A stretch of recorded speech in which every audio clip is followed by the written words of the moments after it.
maraming tanong, maraming sagot, maraming haka-haka at maraming mga katha. Nagsasalimbbayang mga paliwanag, gaya ng hangin ng aral na nagdadala sa tao sa magkabi-kabilang paniniwala. Ngunit, isa lamang ang dapat matanghal: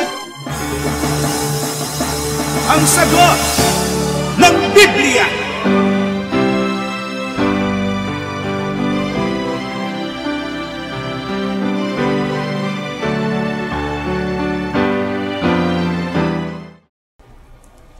Gaya po ng inyong narinig, mga giliw naming taga-subaybay, sa palatuntunan ito na ang kabanal-banalan. Ang bahagi pong ito ng ating programa ay pinamagatan nating ang sagot ng Biblia. Magandang araw po sa inyong lahat, mga mahal naming mga taga-subaybay. Dito po sa ating segment, welcome po namin kayo sa segment po na pinamagatang ang sagot ng Biblia. Ito po ay batay o kasama pa rin sa pangkalahatang program natin sa ilalim ng banner na ang kabanal-banalan. So inaayahan din po namin kayo sa mga iba pang mga program namin na nasa iba't ibang time slots at mga lugar na kung saan ay especially regular ito every Saturdays and Sundays, tsaka ho sa ang presensya po natin sa social media. Sa himpilang DWBL 12:42 to AM, meron tayong programang Blessed Day or Blessed Day, Monday to Friday. Mondays to Friday, 7:30 to 8, na kung saan, syempre, ito ho ay isang magandang pasimula ng ating araw. So, Bible quotations po ito, ilang mga positive, spiritual na advice o inspirational mga statements para ho to magkaroon tayo ng magandang simula sa araw. Yan, Blessed Day, Mondays to Fridays. At sa Facebook and YouTube naman, sa ganap ng ika-6 hanggang ika-6 at kalahati ng umaga. So, nauuna po ng kaunti. Itong portion naman na ito, ang ating palatuntunan ng sagot ng Biblia, every Sunday po yan, 4 to 5 in the afternoon. Sa himpilang 95.1 Kiss FM naman, meron po tayong programming dyan. Ito yung sunod-sunod. The Climb, every Sunday, 7 to 7:30. Likhawit, kasunod po niyan, Sunday din po, 7:30 to 8. Ang Kabanal-Banalan, Mondays, Wednesdays, and Thursdays, 7 to 7:30. Full Life, Tuesdays and Fridays, 7 to 7:30. Itong segment na ito, ang sagot ng Biblia, every Saturday naman, 7 to 8 in the evening. Ang mga pwede nyo pong padala ng inyong mga katanungan ay ang mga sumusunod. 0927-140-3782, 0927-140-3782, 0909-555-5009, 0909-555-5009, 0991-419-2027, 0991-419-2027. Ang ating official website naman ay www.mostholychurch.com. At sa mas malaganap na platform po ngayon, gaya ng social media, ay mapapanood nyo rin po kami. Although sa Instagram, meron din po tayong presensya. Ito yung pangunahing accounts po natin. Sa Facebook, MHC Media. So, when you open your accounts in Facebook, i-type inyo lang sa search bar ang MHC Media o di kaya ang Kabanal-Banalan. Sa YouTube, ganun din po ang protocol natin. Type inyo po sa search bar The Most Holy Church. Yan naman ang ating YouTube channel. Ang punong tanggapan ng Kabanal-Banalang Iglesia ay nasa Maynila, number 688 Rahabago Street, Gagalangin, Tondo, Manila. Again, we invite you sa isang masaya, very informative na segment nitong ating programa, ang Kabanal-Banalan, ang sagot ng Biblia. Kami po ang inyong mga lingkod, kapatid na Gabriel, Brother George Quirino, kasama po natin ang isa sa mga bishops po sa Kabanal-Banalang Iglesia, ang kapatid na Yuziel, kapatid na Danilo Francisco. Salamat po, kapatid na Gabriel. Opo. Salamat po sa inyong lahat na mga sumusubaybay sa amin. At kami po ay patuloy niyong pinahintulotang makapaglingkod sa inyo sa ganitong paraan. Siyempre, nagpapasalamat din po tayo sa Diyos na gumagabay sa atin para sa pamamagitan ng Biblia ay masagot ang inyong mga katanungan. So tayo na dito ho sa mga katanungan na ihanda for today. Ano pong ibig sabihin ng, ito ho in quotation, ibinigay niya ang kanyang bugtong na anak sa San Juan 3:16? Yan totoo, malinaw naman ang nakasulat. Ibinigay niya ang kanyang bugtong na anak. Kaya lang, pagka ang hinahanap ng tao, yung iba pang nasa kanilang isip at kalooban, maaaring ang iniisip nila, yung anak ay iba doon sa nagbigay. Opo.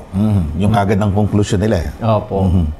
Pero pagka po babasahin natin sa Biblia, basahin muna natin kung saan natin mababasa yung ibinigay niya ang kanyang bugtong na anak. Sa talata po na sabihin natin, isa sa pinaka-popular na isitas ng ating mga kaibigan, San Juan 3:16.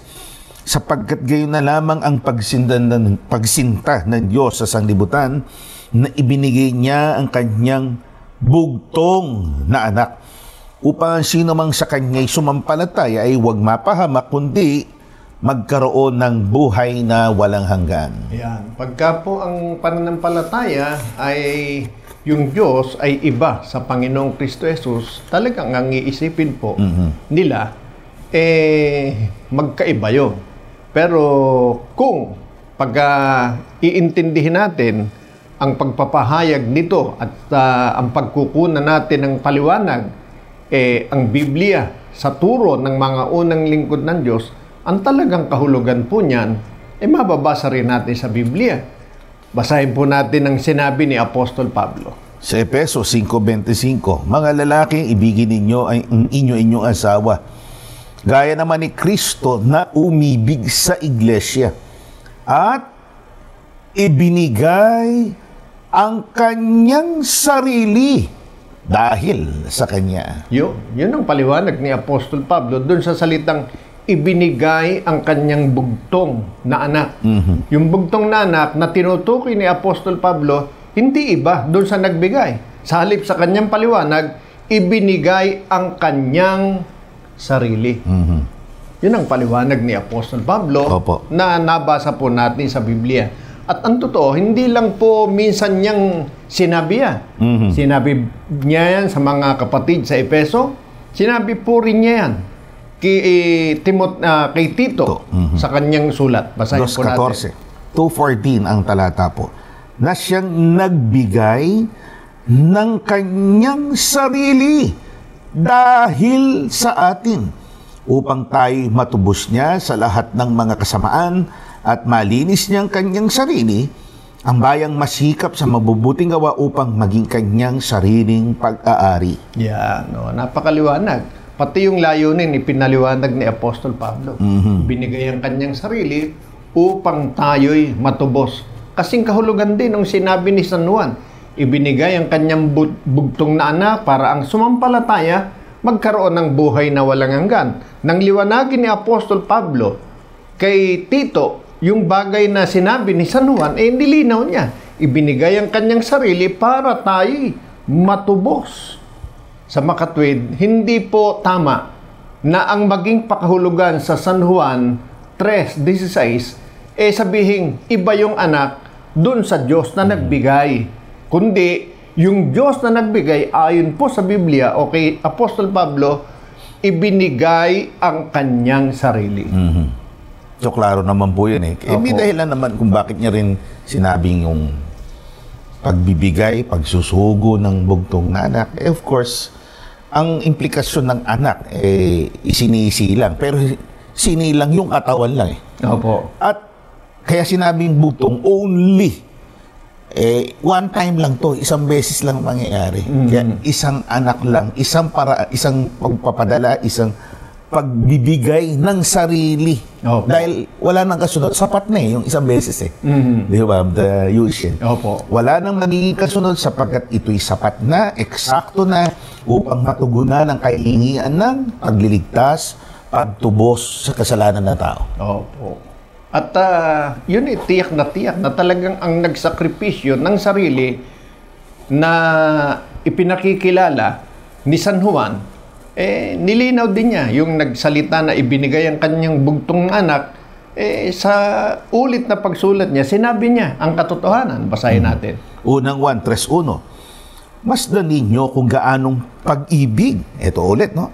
Yung konteksto ng San Juan 3:16. Masdan ninyo kung gaanong pag-ibig ang ipinagkaloob sa atin ng Ama upang tayo'y mga tawag na mga anak ng Diyos. At tayo'y gayon nga. Dahil dito'y hindi tayo nakikilala ng sanglibutan sapagkat siya'y hindi nakilala nito. Oh, yan. Yung nag-iisip na yung anak iba dun sa nagbigay na Diyos o na Ama, hindi nakikilala ang Panginoong Kristo Jesus. Gaya ng nangyari nung siya pumarito, hindi siya nakilala. Kaya ano ang sabi ng kasulatan? Kung pagbubulayan natin, masdan natin. Kasi ibig sabihin ng pagbulayang mabuti, unawaing mabuti, kung gaano tayo kamahal ng Diyos para matawag tayong anak. Na dahil doon sa kanyang ginawa, hindi siya nakilala ng sanlibutan. Kung iisipin, sino ba yung ama na yan na tayo ang kanyang anak na dapat na makilala ng lahat pero hindi siya nakilala ng sanlibutan? Opo. At narito sa unang Korinto 2:8 ang paliwanag na hindi napagkilala ng sino mang pinuno sa sanglibutang ito sapagkat kung nakilala sana nila ay di ipinako sa krus ang Panginoon ng kaluwalhatian. Di ba? Nagabre? Opo. Hanggang ngayon, pinagdidebatihan pa yan. May mga nababasa tayo, napapanood tayo sa video sharing platform gaya ng YouTube. Paano pinagtatalunan nila ang isang figura, isang persona gaya ni Kristo na hanggang ngayon pinag-uusapan kung ano ba talaga siya. Hindi matapos-tapos ang argumento. Hindi na tayo dapat lumayo sa mismong nakasulat. Kung nakilala lang sana nila, ni-recognize, tinanggap, kinilala na talagang siya yun, baka nga hindi nangyari yung pagkapako. Pero alam natin, syempre, it is bound to happen kasama yun sa sakripisyo. Hindi nila nakilala ang Diyos, ang Panginoon ng kaluwalhatian. Kaya kung atin pong lilimiin, uunawaing mabuti, yung pagsasabi ni San Juan na ibinigay ang kanyang pinakamamahal, bugtong na anak, yun ay nagpapatunay lamang ng ipinaliwanag niya kung gaano tayo kamahal ng Diyos. Kaya kung tayo po ay sumasampalatayang mahal tayo ng Diyos, makita sana natin kung gaano niya tayo kamahal. Nagawa niyang isakripisyo ang kanyang sarili para tayo maging anak ng Diyos. Sa halip nang isipin natin yung Diyos ay iba sa nagsakripisyo ng kanyang buhay para sa atin. Mas tama at mas mabuti, kilalanin natin ang nagsakripisyo, yun ang ating Ama, yun ang Diyos, yun ang tunay na nakakakilala sa kadakilaan ng pagmamahal ng Diyos. Sana po ay masampalatayanan niya. Ito, may observant po tayo, kapatid na Yusiel. Bakit po sa pagsamba ninyo ay hindi kayo gumagamit ng insenso? Insenso, kamang yan. Ang gamit yata sa Biblia. Yun yung nakalagay sa... Parang may sisidlan na pausukan.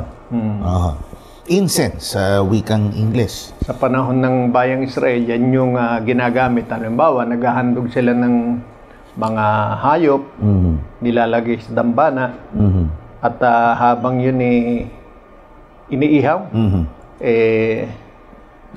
winawasiwas nila yan.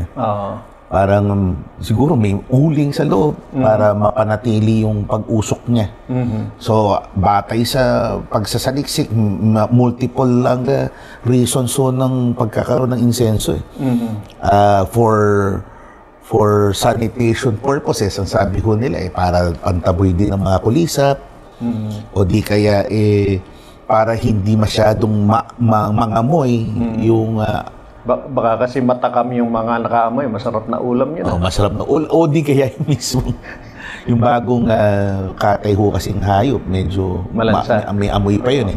Isa ho yun, para maalis, mamaskarahan ang amoy ng bagong katay na salip na yun ang maamoy yung usok ng insenso. O di kaya, ginagamit yan sa ritual bilang representasyon ng pumapailang lang Kasi ang tendency ng usok pataas eh. Opo. Pumapailang lang na handog na ginagawa ng mga saserdote o ng sino man na yun ang gusto nilang gawing ritual. Opo. At yan ay ginagawa noon. Nung dumating yung panahon ng magkatawan-tao ang Panginoong Kristo Jesus, may paliwanag yan si Apostol Pablo. Opo. Ito po ang sagot ng Biblia. Sa Roma 12:1.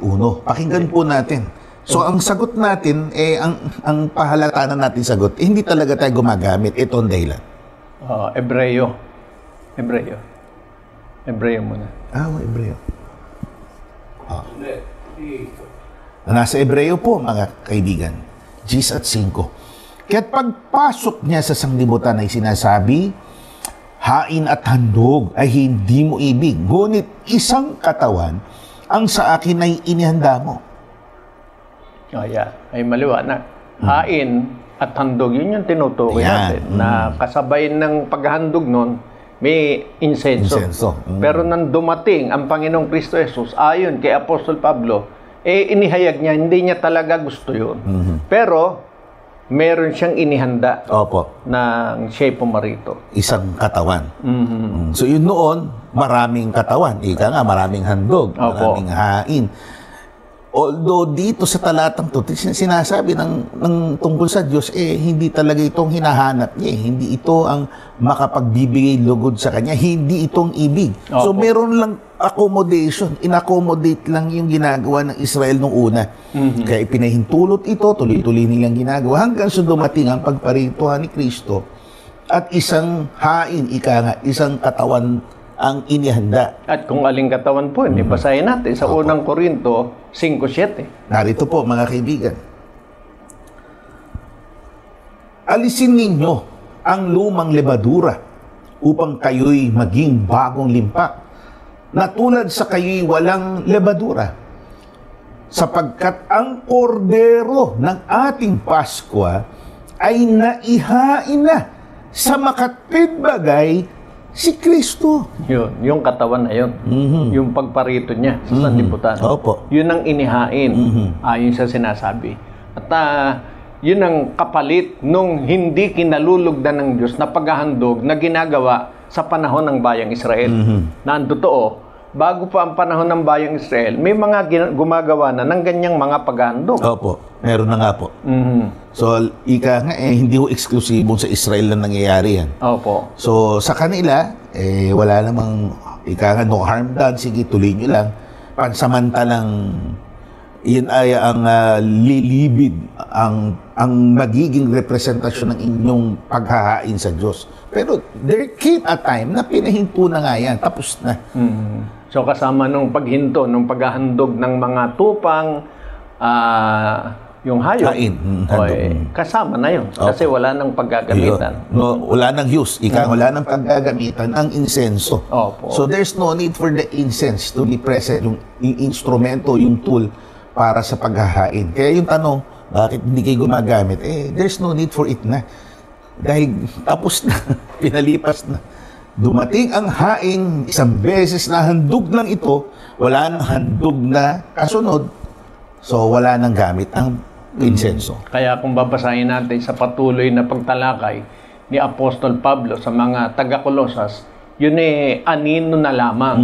Hindi po talaga yun ang kaganapan ng kalooban ng Diyos, kundi ang ginawa na yaon na paghahandog ng mga hayop, anino lang, ang kaganapan nun ay yung mismong pagkakahandog ng katawan ni Kristo. Basahin natin.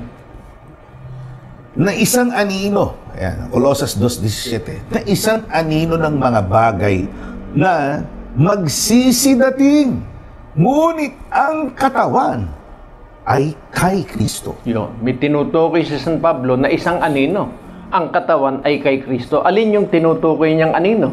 Basahin natin sa 16. Atras lang natin ng kaunti. Sino man nga ay huwag humatol sa inyo tungkol sa pagkain o sa pag-inom o tungkol sa kapistahan o bagong buwan o araw ng Sabat. Yan. Yung mga tinutukoy dyan. Yung mga paghahandog na yan. Mga provision nga ng mga ritual noon. No? Opo. Yun ay anino lang. Ang talagang kaganapan ay yung pagparito ng Panginoon. Yung paghandog ng kanyang katawan. So, nadamay na rin yung Sabat. Ano? Opo. Lipas na kasama sa hindi na ipinapatupad. Opo. Mhm. Kaya hindi na natin ginaganap ngayon yan. Yung kailangan pa ng insenso.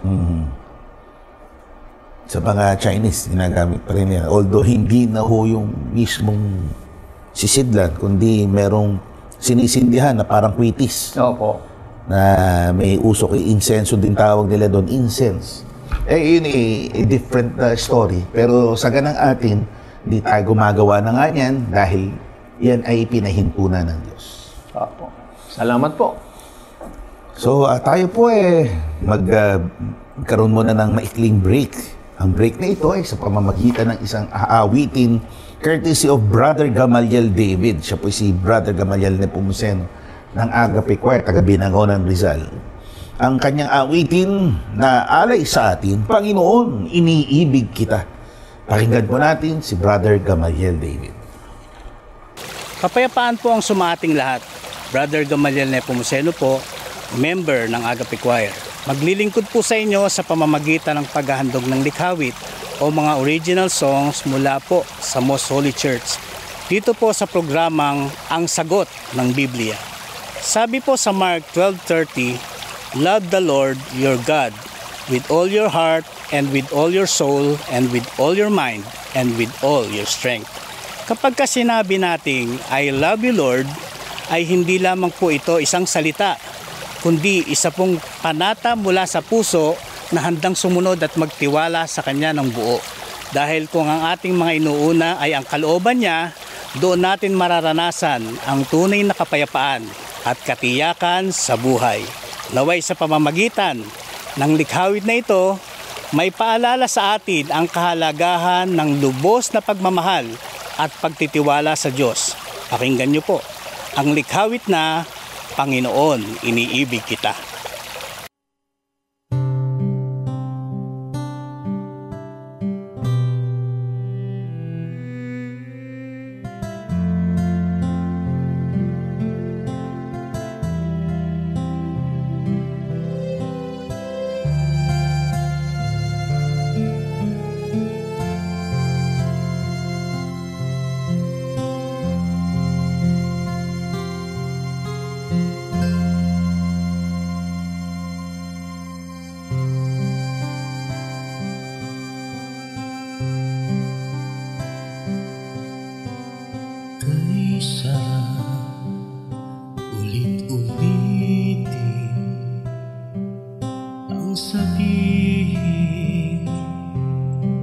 Mahal kita,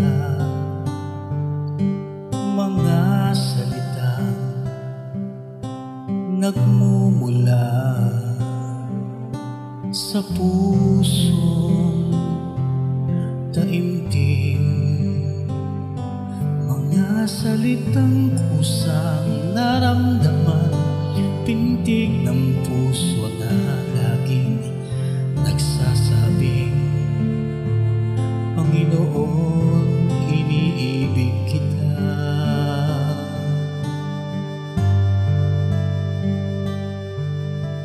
Nawa ay aking mapatunayan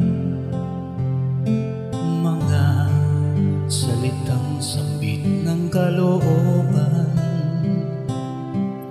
handog na gawa'y maging kaluguran. Laging minanasang matugunan pag-ibig na sinumpaan.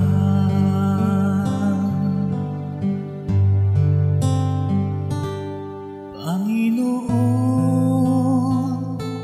iniibig kita higit sa lahat ng bagay. Kalooban mo ang pangunahin sa aking buhay. Sa iyo ang pagtitiwala ay ganap na ibinibigay. Ang buong ako sa iyo lang iaalay.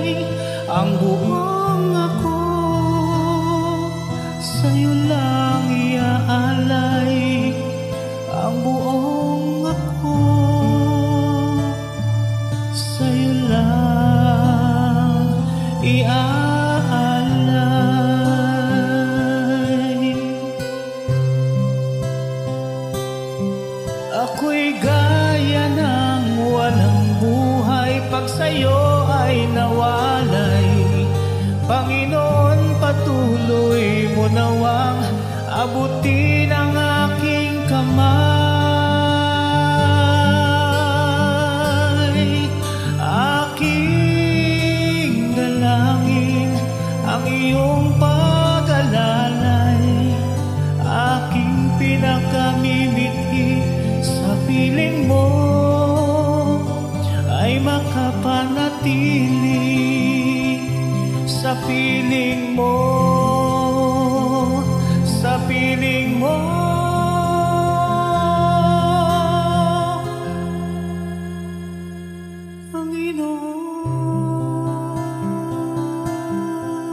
Thank you, brother. Isa sa mga masasabing talagang bata pa nakikita na natin ang tinig ni Brother Gamaliel. Naririnig. Opo. Nadig natin ang tinig. Nadarama ang espiritu Opo. na dedikasyon sa Panginoon. So, itong kasunod, obserbasyon po ulit, kapatid na Yushel. Bakit anya sa inyong kapilya? Bakit walang dambana o tabernakulo? Kasi nga sa iba, kapatid na Yushel, usually merong ganito na sanktuaryo, dambana, na sentro ng pagsamba yun Tapos nandun yung kanilang inaakalang yun yung representasyon ng Diyos o presensya ng Diyos mismo. Na isang kahon na napapalamutian, ang tawag po nila dito ay tabernacle. Sa mga kaibigan natin, diretso yun natin.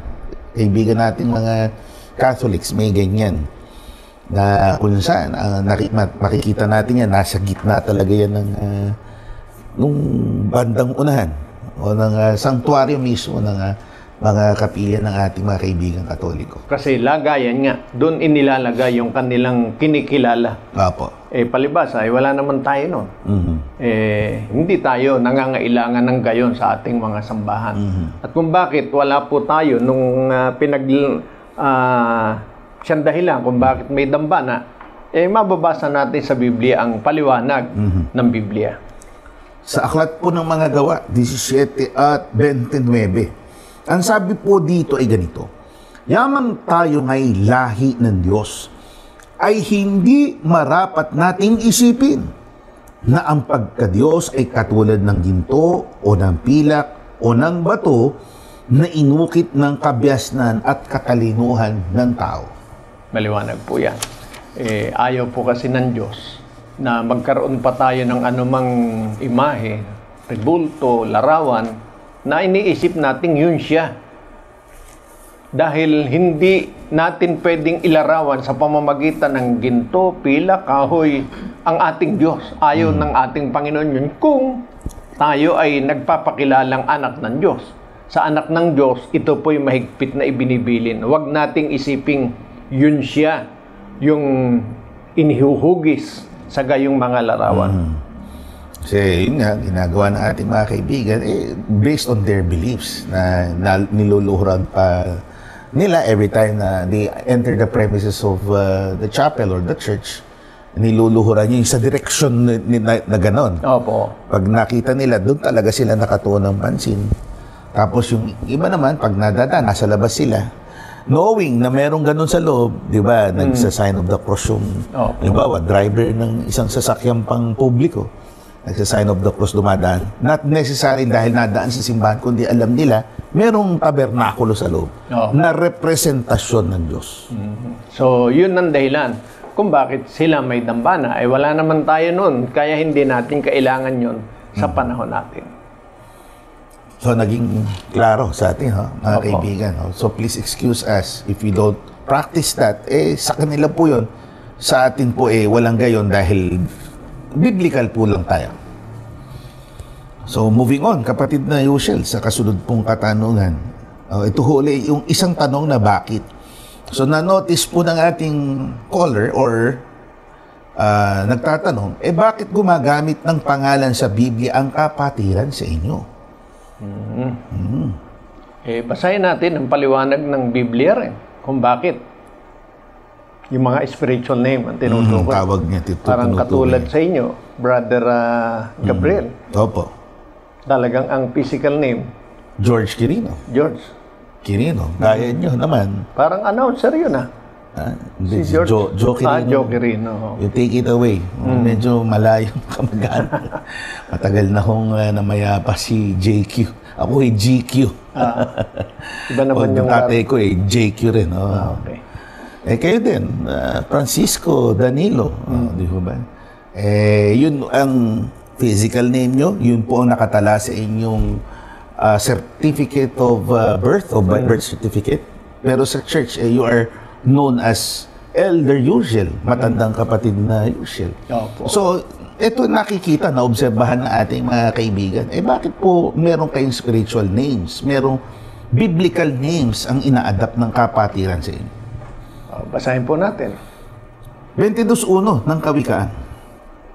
Ang mabuting pangalan ay maiging piliin kaysa malaking kayamanan at ang magandang kalooban kaysa pilak at ginto. Yan.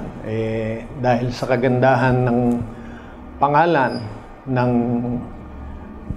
at kahalagahan nito, yun ang kadahilanan. Ayon sa sinasabi ng Biblia na higit pa kaysa malaking kayamanan kung gagamit tayo ng anumang pangalan. Kaya dahil ang pangalan po na George, ano ba kahulugan nun? Ay, alam ko, naging hari sa Inglaterra ho yun. Yung apelido ko nga ho, yung kauna-unahang ginodyo sa Roma, Quirino. Quirinus, bago ho naging Roman Republic, bago naging Roman Empire, yung apelido ko kinikilalang Diyos-Diyosan sa lugar ng Roma. Yun ang kadahilanan. Kung gagamit tayo ng pangalan, dapat po, mahalaga at talaga namang yun po ay makikita natin ang kahalagahan sa ating buhay. Kaya sa kabanal-banalang iglesia, tulad din po sa panahon ng mga unang lingkod ng Diyos, di ba? Si Abraham, hindi naman talaga Abraham kaagad ng pangalan. Pangalan niya, Abram, o kaya Abram. Si Sarai. Sarai, siya talaga. Naging Sarah. Importante ho kasi talaga pangalan. Kita nyo, pag magpapangalan ng baby, kumukonsulta pa ho yan sa aklat na puro biblical names na namimili sila doon. Kasi nga, napaka-importante ng pagpapangalan. It will be your mark forever. Ika nga, from birth to your death, ito dito pagkakakilalan sa'yo. Representasyon ng personality most likely at representasyon din ng iyong beliefs. Yeah. So, hindi naman inaalis natin, syempre, kapatid na Yusen, hindi naman minodify ang inyong birth certificate na ginawa na kayong Uziel. Opo, hindi po. Yung pa rin. Yung pa rin. Hindi rin dahil may tinatago tayo, kaya nagkakaroon tayo ng screen name. May sabi alias. ng iba. Hindi po ganun. May ganun ho talaga. Sadya yun. Yung mga criminal elements, ginagawa po nila yun. Opo. Just to hide their identities. Sa social media, maraming ganyan. Tinatago ang kanilang identity, nag-iiba ng pangalan. Pero sa ganun natin, sa mga Kristiyano, sa kabanal-banalang iglesia, nag-a-adapt tayo ng spiritual names to represent, hopefully, inaasahan natin, di ba, na Yusen, pag may pinili tayo, sana I can live up to that name. Yung pangalan na yun, halimbawa, Uziel, ano ba ang... May strength. Is God. Strength. Is God. Yun ay gaya ng panalangin na kinikilala ng pangalan na yaon ang kalakasang galing sa Diyos. Opo. Kaya tatanggihan ba natin yun? Di ba? Katulad ni Apostol Pablo, dati sa Saulo. Kaya mahalaga po yan. Dati, sino si Simon? Pedro. Opo. Di ba? Simon Peter. Although parehas na ginamit niya rin all throughout din. Pero most likely na mas ginamit ang sa pangalang Peter. Opo. Kaya yan po ay napakahalaga sa kabanal-banalang iglesia dahil yan ay tulong sa kapatiran para kung ano yung kanyang pangalan, maging yun siya sa harap ng ating Panginoon. Makatulong sa kanyang pagiging mabuting tao, mabuting lingkod ng Diyos. So there we are, if you see us, tapos magkakilala pala tayo outside the church, you know me by that name, George Quirino. Sa church I am known as Gabriel. Meron mo kasi ika nga, spiritual name sa iglesia. Opo. And you will too have your own spiritual name of your choice din. Magre-recommenda ka sa mga ministers, ito sana gusto mong i-adapt pag ako'y nabautismo sa church. Opo. So, salamat po. So, thank you again. Kailan mangyayari ang dalangin? So, back to prayers po tayo. Last time, mayroon tayong tinalakay tungkol sa prayer. Kailan mangyayari ang dalangin ng Panginoon ayon sa Mateo 6:9? Parang tanong din niya sa Panginoon nung siya narito. Basahin natin. Ang sagot ng Panginoon. Sa Lucas, 17:20 hanggang 22 sa Tagalog Popular Version. Minsan, si Jesus ay tinanong ng mga Pariseo kung kailan itatatag ang kaharian ng Diyos. Sumagot siya, ang pagsisimula ng paghahari ng Diyos ay walang makikitang palatandaan. At wala ring magsasabing nagsisimula na roon o rini, sapagkat ang totoo'y nagsimula ng maghari ang Diyos sa puso ng mga nananalig sa Kanya. Yan. Yung mga nagtatanong kasi sa Kanya, yun po ang mga Hudyo noon na ang inaasahang itatayong kaharian ng Panginoong Diyos o ng Panginoong Kristo Jesus, yun ang kahariang dapat sana ay kahariang sa kanila'y sumasakop sa halip na kaharian ng Roma ang noon ay sumasakop sa kanila. Tawag ho yata doon, Solomonic Kingdom. Opo. Dahil gusto nila, ang Roman Empire na nananaig doon sa buhay nila. Opo. So, technically, they were slaves. Sila'y alipin sa sarili nilang lupain. Gusto nila manumbalik yung kadakilaan ng panahon na ang bansa nila pinapangunahan ng sarili nilang kalahi. Opo. Yun ang tinatanong talaga sa Panginoon. Pero ang isinagot naman ng Panginoon, yung tinutukoy sa hula na kaharian ng Panginoon, na ang totoo, hindi masasabi ng sino man na nandoon sa ganung lugar, naghari na, kundi, sabi ng Panginoon, nagsimula ng maghari ang Diyos sa puso ng mga taong kumikilala sa Kanya. So, ibig sabihin, ito po ay kaharian na binubuo ng mga tao na sumasampalataya sa Panginoong Kristo Jesus. Kaya itong kahariang ito na tinutukoy na dumating nawa ang iyong kaharian, yun pong pagpapasakop ng tao sa Panginoon. At kung nung panahong yon, alam naman natin, nagsimula ng sumunod ang mga apostol, yung iba pang mga lingkod ng Diyos, yun po ang tinutukoy ng Panginoon na pasimula ng paghahari ng kaharian ng Diyos. So, walang parang petsa-petsa, no? Opo. Walang pagtatakda ng araw kung kailan na-establisa yung pagkakatatag ng kaharian ng Diyos, kundi yung dalangin ng pagkakatatag, the moment na ang tao sumampalataya, pagkarinig ng mga salita, that's the moment na dumating na nga ang kaharian ng Diyos. Specifically, ito sa buhay ng taong yaon. At, syempre, maging sa iba pa na mananalig dito. Kaya, yung pagpapasakop ng mga apostol, pagkilala sa Panginoong Kristo Jesus, yun ang naging pasimula ng paghahari ng Panginoon sa kanilang kalooban na kaiba sa kahariang inaasahan ng mga Hudyo sa Panginoong Kristo Jesus. Kaya qualified yung sagot ng Panginoon. Kasi ganito akala nyo. Doon, dito, may eksaktong lugar. Di ba? Nagsasabing nagsimula na dito o doon. Hindi ito saklaw ng isang plot of land, ika nga. Hindi na-survey ng inhinyero, hindi tinukoy ng gobyerno na doon matatatag. Hindi po ganon. Sapagkat ito'y spiritual na kaharian na nananahan sa puso ng tao na sumasampalataya. Opo.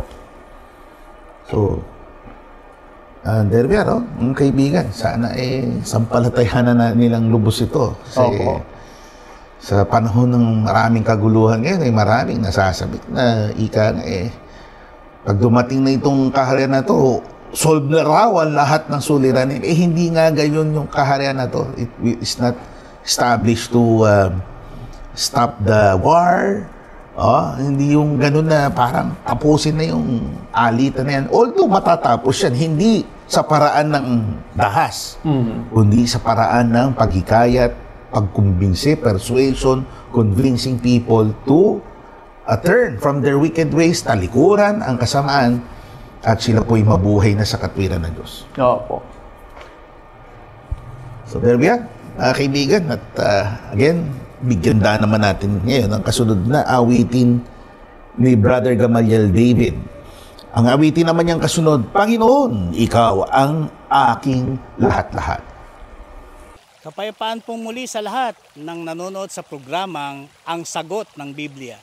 Lahat tayo ay nakakaranas ng mga pagsubok, mga alalahanin, pangamba at mga hamon na maaaring magpahina sa ating loob.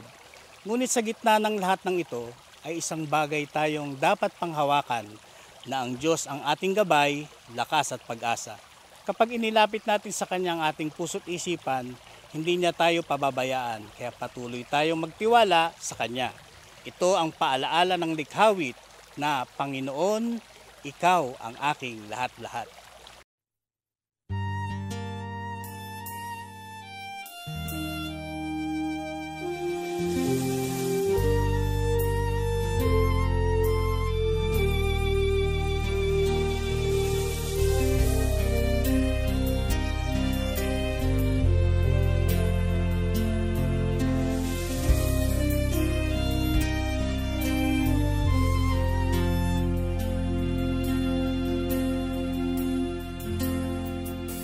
Ako ay lumalapit naman kababaan, Panginoon, sa iyong paanan. Ipinasasakop ang buong sarili at ang aking kalooban sa lahat ng ibig mo at anuman ang kapasyahan. Dumudulog na sa lahat ng bagay, ako ay iyong gabayan.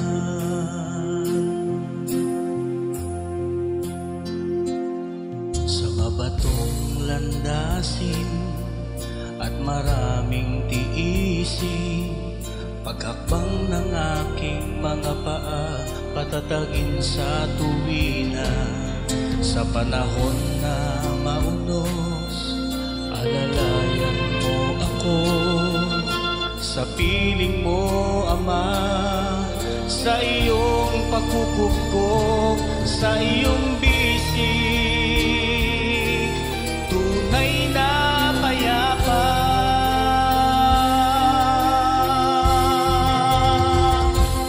Nagtitiwala sa iyong kapangyarihan, nagtitiwala sa iyo ng lubusan. Hawakan nawa ang aking puso't isipan,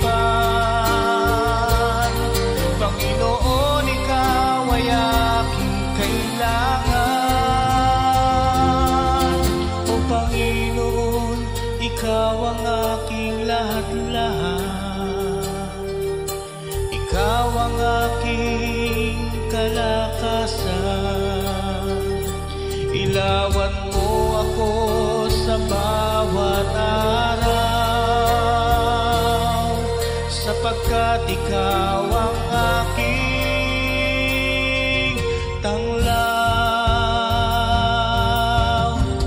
Aking iingatan saan man umaroon, ikaw ay pagtatapatan.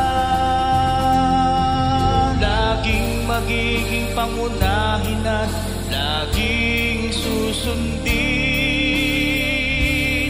ang kalooban mo.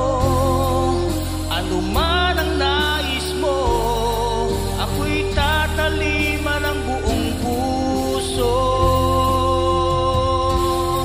Panginoon, ako'y sa'yo.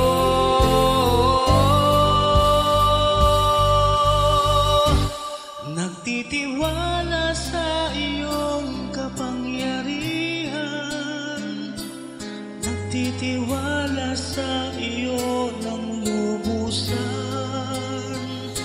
Hawakan nawang aking puso't isipan.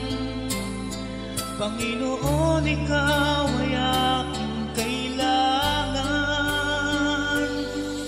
O Panginoon, ikaw ang aking lahat-lahat. Ikaw ang aking kalakasan. Ilawan mo ako sa bawat araw, sapagkat ikaw ang aking tanglaw.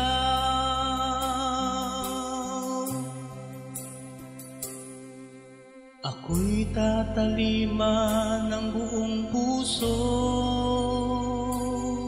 Panginoon. Ako'y sa'yo.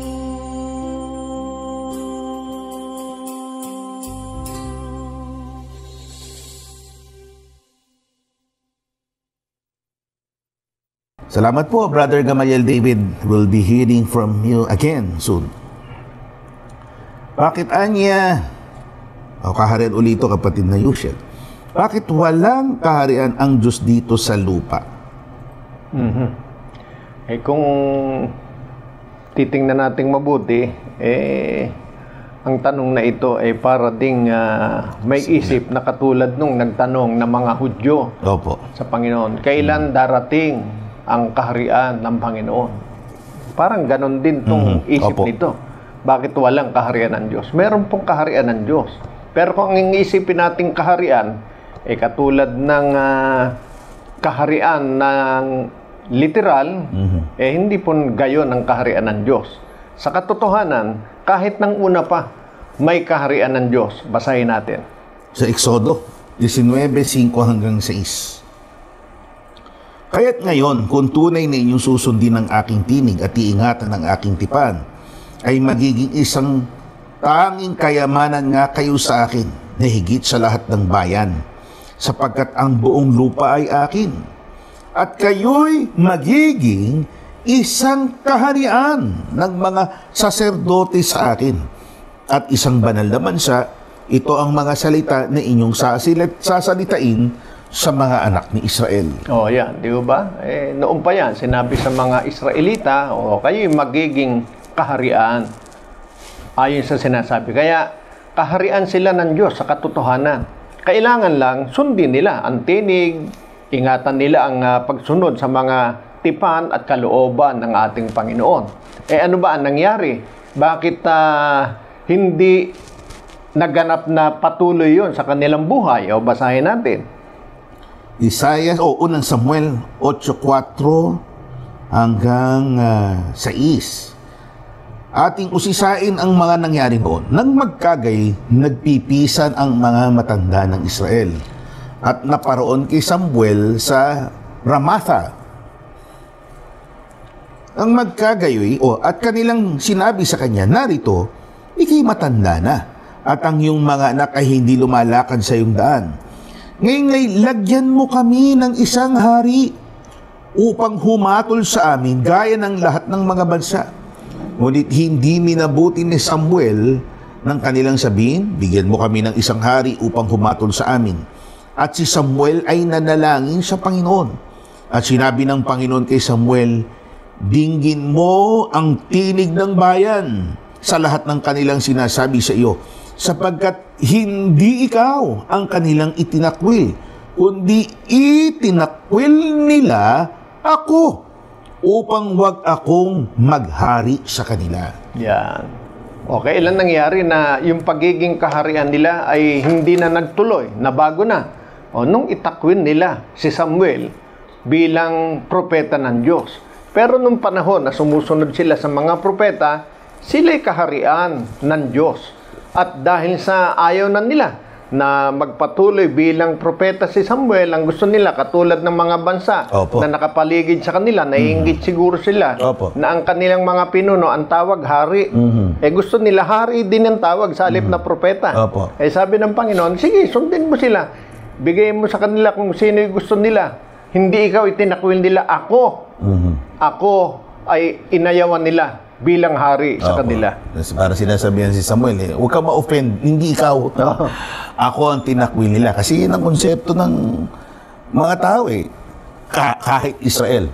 Ang kaharian, binubuo ng may muog ni Kastilyo. Opo. Yun nga, pag sinabi kaharian, parang ang isip ng tao, yung katulad ng Disneyland. Yung may mga matutulis na edipisyo. Tapos nga, may muog. Opo. Then may naninirahan doon na monarkiya, hari. Yun yung isinisigaw ng mga Israelita noon. Opo. Kaya hindi sila nanatiling kaharian. Ibig sabihin, hindi nanatiling ang Diyos ang nag-ahari sa kanila kasi hindi sila sumunod sa gusto ng Diyos. Sa halip, ang gusto nilang sundin at maging plataforma katulad ng mga kaharian dito sa lupa. Pero hindi ibig sabihin walang kaharian ang Diyos. Ang kaharian niya ng una, Israel. Sa panahong ito, may kaharian din po ang Diyos. Hindi na po ang Israel dahil naging takwil sila. At hindi rin po ang alinmang kaharian dito sa lupa. Alam po ba ninyo kung alin? Basahin natin ayon kay Apostol Pablo. Sa Colosas 1:12, 13. Na nagpapasalamat sa Ama na nagpaging dapat sa atin upang makabahagi sa mana ng mga banal sa kaliwanagan. 13. Na siyang nagligtas sa atin sa kapangyarihan ng kadiliman at naglipat sa atin sa kaharian ng anak ng kanyang pag-ibig. Yan, may kaharian ng Diyos. Ang Diyos na nagmamahal sa atin. At ano po ang sabi ni Apostol Pablo, doon tayo inilipat mula sa kadiliman. Kaya pagka ang tao, hindi pa niya nakikilala itong kahariang ito ng Diyos at hindi pa siya nagiging kabilang dito, nandun pa po siya sa kapangyarihan ng kadiliman. Kaya wag po ninyong iisipin at wag kayong maniwala na walang kaharian ng Diyos sa kasalukuyan. Meron po. Lahat ng iniligtas ng Diyos sa kapangyarihan ng kadiliman, inilalagay po niya sa kanyang kaharian na katunayan ng kanyang pag-ibig sa atin. Bakit doon tayo inilalagay? Tuloy lang natin sa 14. 14. Na siyang kinaroroonan ng ating katubusan, na siyang kapatawaran ng ating mga kasalanan. Di ba, kapatid na Gabriel? Nilipat, kinaroroonan. So, ang konsepto ng tao again, literal na lugar. Ito, lugar din, pero spiritual. Dahil ang pinag-uusapan dito ay kapakanan ng kaluluwa, kapatawaran ng kasalanan, katubusan ng mga tao mula sa kasalanan. At gaano karaming tao ang nagkiklaim na sila'y natubos na sila'y napatawad na. Kung totoong tayo napatawad na o natubos na, dapat po kasama tayo doon sa nasa kanyang kaharian. Opo. Kabilang dapat tayo doon. Pagka tayo po'y nagkiklaim na tayo natubos na, dapat po kabilang tayo at kasama tayo doon sa kaharian ng Diyos. Pero kung wala tayo doon, hindi po totoo na natubos na tayo. Gustong-gusto ng Diyos na matubos tayo. Pero ang katunayang tayo natubos na, dapat po nandun na tayo sa kanyang kaharian. At alam po ba ninyo kung alin niyang kaharian yan? Basahin natin sa paliwanag pa rin ni Apostol Pablo sa unang Tesalonica 2:12. Upang kayo'y magsilakad ng nararapat sa Diyos, na siyang tumawag sa inyo sa kanyang sariling kaharian at kalwalhatian. Alin yung tinutukoy niyang yun? Na doon tayo tinawag sa kanyang sariling kaharian at kalwalhatian. 14. Sa parehas na liham. Opo. Tingnan niyo. Sapagkat kayo, mga kapatid, ay nagsitulad sa mga iglesia ng Diyos na nasa Judea kay Kristo Jesus. Sapagkat pagbata naman kayo sa inyong sariling mga kababayan, gaya naman nila sa mga Hudyo. Yan. Pagbabasahin natin yan sa ang Biblia 2001 edition, ang nakasulat dyan, Iglesia ng Diyos kay Kristo Jesus. Yun yung tinutukoy ni San Pablo. Na dyan tayo tinawag, dyan po inilalagay yung kanyang mga iniligtas, yung kanyang mga tinubos Kaya, tinubos na ba talaga tayo? Natubos na ba talaga tayo? Dapat po, kabilang na tayo sa kanyang kaharian na, ayon kay Apostol Pablo, ito ang pinaglagyan doon sa mga unang Kristiyano, sa mga kapatid sa Thessalonica, na doon din po tayo kabilang, na dito rin natin sila inaakay. So, klaro po yan, no? Mga kaibigan, sunod-sunod na paliwanag ng Biblia, particularly si Apostol Pablo, tinutukoy po na kaharian, which any claimant to be natubos, to be purchased by the blood of Christ, kailangan kasama ka ng kingdom na yan. Opo. Hindi pwedeng mere declaration na ako'y tubos na ng dugo ni Kristo. Ayan, ang klaro nakalagay dyan, kasama sila sa kaharian, sa makatwid. Ito ay ang iglesia ng Diyos kay Kristo Jesus. Naalala ko tuloy yung isang pastor na nagsasabi noon na hindi na panahon ngayon ng church, panahon na ngayon ng kingdom. Yun pong church ng Panginoon, yun din po yung kanyang kingdom. Dahil yun pong kingdom ng Panginoon, kalipunan ng mga lingkod ng Diyos. Yun din yung church. So yung claim niya, parang yung church era, sinasabi niya. Panahon ni Kristo, sinimulan niya, then panahon ng mga apostol, tsaka yung mga sumunod na mga natawag. Ang tawag sa kanila church. So lumipas na rin, kingdom na raw. Hindi natin mayaalis. It refers to the same entity. Ika nga. The church is the kingdom of God. Opo. Sana masampalatayanan po ninyo yan sa awa at tulong ng ating Panginoon.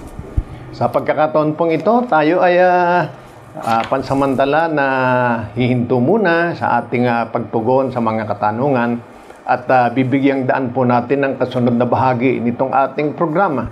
Ang gaya po ng kahilingan ninyo na aming mga taga-subaybay, maging ng mga kapatid natin na nasa iba't ibang sitwasyon, mabibigat na karamdaman, may mga suliranin, at nais dumulog sa Diyos sa pamamagitan ng programang ito. Ngayon ay ating isasagawa, pangungunahan po tayo ng isa sa mga presbitero ng Kabanal-Banalang Iglesia, ang Elder Gabriel. Tayo po yung manalangin. Aba, Panginoon namin Diyos. Aming Diyos. Sa sandali ito, muli po ay naglakip kami ng aming espiritu. Isang tinig kami na nagpaparating sa iyo ng aming taus-pusong pagpapasalamat. Opo. Sa binigay mo sa aming mga panahon, mga oras, at pagdaragdag mo sa amin ng kataninuhang maunawa ang iyong turo, ang iyong kalooban. Amen. Sa pamamagitan ng pagbasa ng Biblia, sa pamamagitan ng iyong iglesia sa mga huling panahong ito. Amen. Ngayon din ay pinamamanik namin, kasama ng panalangin ito, ang kapakanan ng aming mga kaibigan, mga kapatid na dinadalaw ng samot-saring mga pagsubok sa buhay, maging mga karamdaman. Mga hari, ang aming lipunan, ang mundo'y pinaghaharian ng iba't ibang mga kagalitan, mga pagkamuhi sa kanilang mga puso. Ang pamanik namin na sana'y tulungan mo ang bawat isa na maalis ang puso o sa puso ang kapuotan sa kanyang kapwa at manaig ang pag-unawa, pagtanggap ng kapintasan ng aming kapwa. Amen. At maging daan ito upang ikaw ay makita rin namin, masumpungan namin ang iyong kalooban at matagpuan namin ang iyong kaharian sa makatwid ay ang iyong kabanal-banalang iglesia. Amen. Magparanas ka sa mga dinadalaw ng mga karamdaman. Kung sila man ay sinusubok mo, nawa ay makita nilang katatagang harapin itong ipinapahintulot mong pagsubok sa kanilang buhay. Amen. Ito man ay resulta ng kanilang kahinaan o ang mga hari, kinikilala nila na ikaw ang manggagamot, ikaw ang kakasangkapan, ikaw ang bibigay ng kaalaman sa mga manggagamot upang ibangon silang muli sa kalakasan. At sa taglay nilang kalusugan, hindi nila makalimutang ibalik sa iyo ang kapurihan at ang labi ay mapuno ng mga pagpupuri sa iyo at pasasalamat pagsamba sa iyong kabanal-banalang pangalan. Amen. Lalahanin mo rin ang umuugit ng iyong kabanal-banalang iglesia, ang pangunahing nagtutulak ng pangangaral ng Ebanghelyo, ang aming MPHL, 10 ng mga obispo, mga matatanda, mga presbitero at lahat ng iyong mga manggagawang isinusugo sa iba't ibang dako. Sa katatagan ay ihanda mo rin sila, sa kalusugan ay Taglayin nila ang kalakasan din ng kanilang pangangatawan at sila ay maging instrumento ng pagpapalaganap ng pag-ibig ng Ebanghelyo. Maraming taong makinabang, sila'y sa bawat landas, sa bawat daan na kanilang dadaanan ay maging pagpapala sila sa mga tao. Sila ay makasumpong ng kaliwanagang matatagpuan sa iyong kabanal-banalang iglesia. Amen. Kami nananalig, dinirinig mo ang itong dalangin, babasbasan mo kami sa araw na ito. Ito'y aming dalangin sa ngalan mong Diyos at Kristo Jesus na aming tagapagligtas. Amen. Aming salamat po sa inyong pakikinig sa araw na ito ng ating episode. We'll be seeing you again sa ating next episode. Kami po ang inyong mga lingkod at kapatid na Gabriel. At kapatid na Eugene. Ang panalangin po naming magkakapatid sa kabanal-banalang Iglesia ng Diyos kay Kristo Jesus ay Kapwa nawa tayo, bantayan ng Panginoon sa ating paghihiwalay. Mispa.